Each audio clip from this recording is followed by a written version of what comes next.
me vient une idée de discuter, de parler un petit peu de la position de la main gauche sur le manche et parler de plusieurs écoles. Comment placer le pouce, ce doigt qui ne joue pas mais qui est tellement important. Alors il y a plusieurs écoles, comme je disais. Il y a une école où le pouce est beaucoup plus engagé comme ceci, et il y a d'autres écoles qui préconisent au contraire que le pouce soit sur le bord, comme ça, sur le bout, et que cela permette une plus grande aisance des doigts. Je vais simplement dire que le danger de cette école-là, c'est que le vibrato est généralement trop léger. Il n'a pas non plus la consistance dont j'ai parlé une autre fois.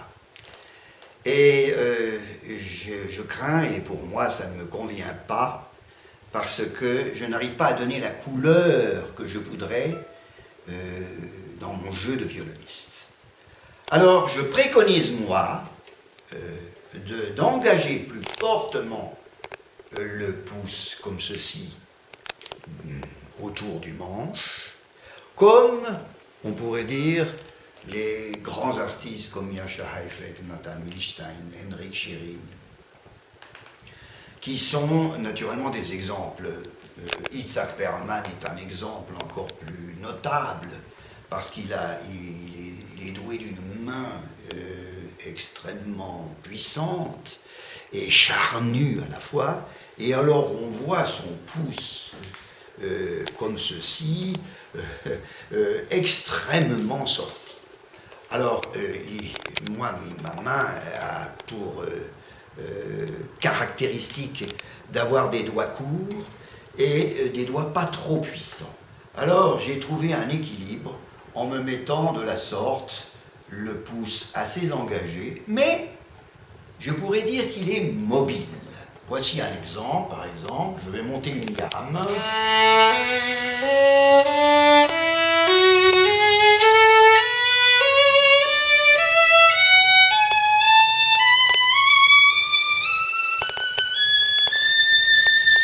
On remarquera que mon pouce, ici, est resté relativement bas par rapport aux doigts qui sont montés.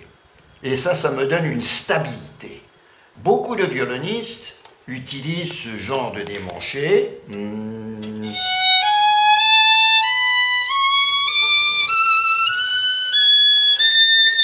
On aura vu que le pouce se dégage plus tôt encore et permet évidemment aux doigts de monter très facilement. Mais la justesse s'en trouve aussi perturbée. Donc, comme je n'ai pas de facilité de trouver l'intonation souhaitée, je suis partisan de laisser le pouce, au contraire, le plus bas possible. Comme ça.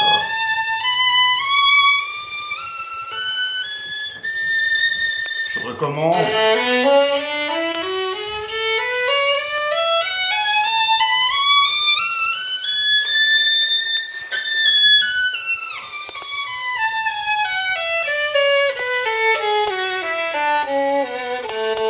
Et la descente, je retrouve immédiatement le manche autour de mes doigts et de mon pouce qui a une grande apparence, comme ceci.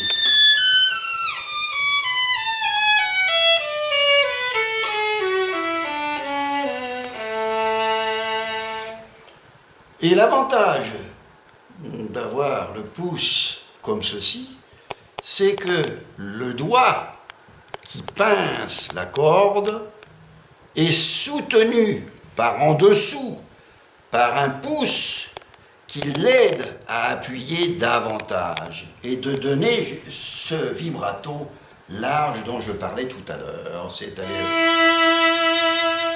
Si j'ai le pouce ici, le vibrato, le voici.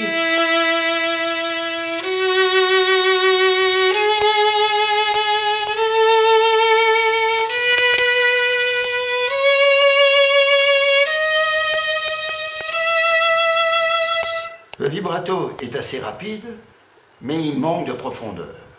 Voilà pourquoi j'ai choisi l'école du pouce qui est plus engagée, comme ceci. Merci.